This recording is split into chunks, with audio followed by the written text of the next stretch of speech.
things that's the most dangerous about today's world. People allow a lot of secular studying, a lot of news, a lot of immodesty, a lot of things that seem good, seem normal, seem like they're positive, ruin their visual, ruin their relationship with HaKadosh Baruch Hu.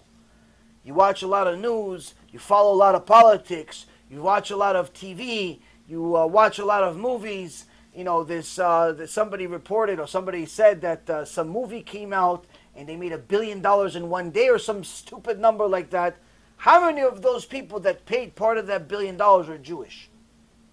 A lot. So you understand? The point is that each time a Jew plays one of these video games, each time a Jew watches these movies, each time a Jew watches the news channel, each time a Jew spends time on the internet looking at nonsense instead of looking at Torah, guess what?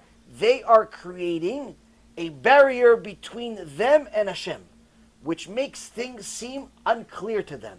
They don't know where the salvation is going to come from. How dangerous is this? I'm going to give you one last story and then you go to sleep. But this story is worth it.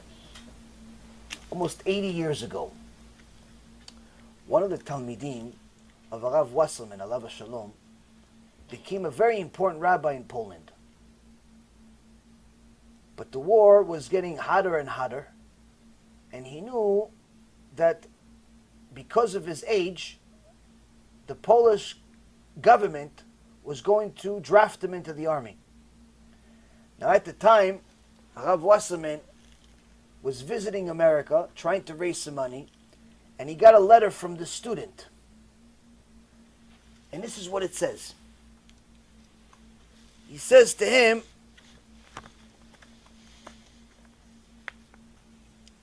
that he knows that they're going to recruit him into the army, but if you could please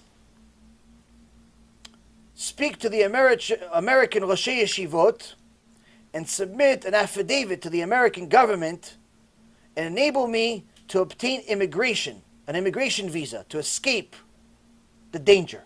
Meaning, tell the Roshei Yeshivot in America to sign for me so you can bring me to America and I can become a rabbi over there. I get a visa to leave Poland. Why? I can't just leave Poland. Tell our other rabbis to sign off for me so I come teach over there. I'm a good rabbi. You're my teacher. Help me out. Perfectly normal. Rav Wasserman alav Shalom answers the following word for word. I'm reading from his book. I have received your letter, but I am unable to do this. The American institutions capable of bringing students over are spiritually dangerous places. So what is gained by fleeing from physical into spiritual danger? In so many words, Rabotai Karim, Rav Wasserman, Gdol Ador 80 years ago, was saying the yeshivot at that time, which was drastically better than today, to say the least. He says they have become spiritually dangerous places. So by taking you from Poland, where you have physical danger, I'm going to put you in spiritual danger. Better off you die over there. Why? Why? Why is it a spiritually dangerous place? Because earlier he writes a different letter. And he says, the yeshivot, not all of them, but a good part of them, started teaching secular studies, giving people the impression that the secular teachings is just as important as Torah and mitzvot. We have no problem with secular teachings. You need to learn a little bit of math even for Torah. You need to learn language even for Torah, for communication. But when you start teaching history and math and the science and archaeology and all types of stuff as if it's just as important as learning about Moshe Rabbeinu, now we have a spiritual danger. Better off you die in Poland. Rabotai, what did Rav Wasserman say? If he said this today, they'd put him on cherem. If he was today giving you a shiur, no bet knesset in the world would accept him for a shiur. Me, they just write comments about me on the internet. Why? Because Da'at Torah is so clean, it already sees the end result. He already saw 80 years in advance. He saw, once you start treating secular studies as if it's in the same level and magnitude as Torah, 80 years later, the teachers are going to wear miniskirts. 80 years later, you're going to have organizations that have dance parties for boys and girls, like B'nai B'rith and Aish and all of these organizations that call themselves Jewish organizations. They have dance parties for young teenagers to dance together. You know how I know? I used to go to them. They give you trips to go to Israel. Why? To make more sins. Millions and millions of dollars, and no one thinks there's anything wrong with it. More millions are coming. Why? Because Da'at Torah is lost. Da'at Torah is gone. People think there's nothing wrong with boys and girls being boyfriend and girlfriend. In fact, parents think it's cute when the boyfriend that's 15 years old, 16 years old, is sleeping over their house because he's their boyfriend of their daughter. They think it's cute. They see nothing wrong with it. Oh, look, they're holding hands. They're like me and you, honey. People don't see anything wrong with everything that's wrong. Why? It started 80 years ago.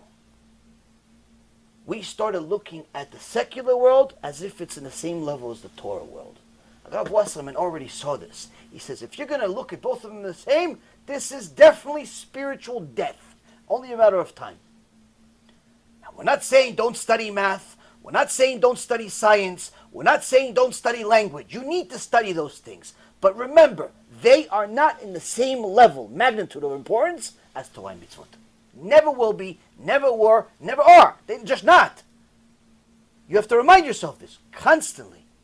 You have to use all of those secular subjects in order to connect to HaKadosh Baruch Hu. How can you use math to connect to Hashem? How can you use language to connect to Hashem? How can you use science to connect to Hashem? If you're using it, if you're learning those subjects purely for wisdom, for intellect, then you have a serious problem.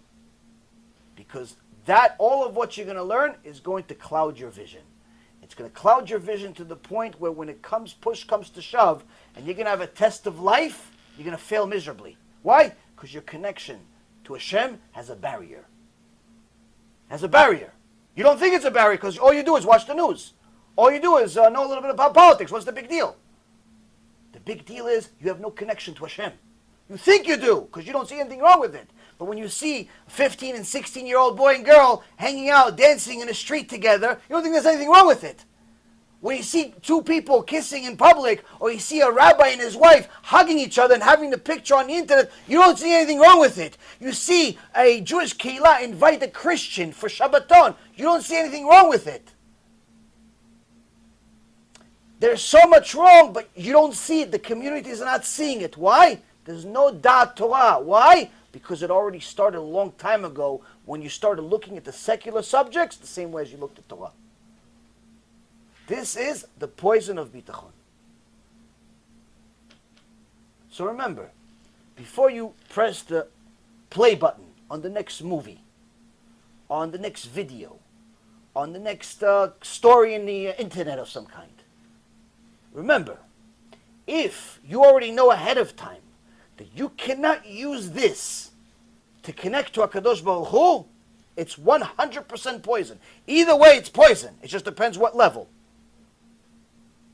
It just depends what level. Everything has a little bit of poison in it. Even the medicine sometimes has poison in it. But if you have zero way of connecting your new information about politics, your new information about the stock market, your new information about whatever subject you're learning to connect to HaKadosh Baruch Hu, guess what? It's 100% poison. And that poison will only come to haunt you when you need it. When you need your bitachon to work. So this is how you remove yourself from this stuff. It's not that difficult. You simply don't press play. That's it. Don't test yourself. Don't test your own Yetzirah. Don't spend so much time watching stupid things. And Bezat Hashem, this will save us. Any questions?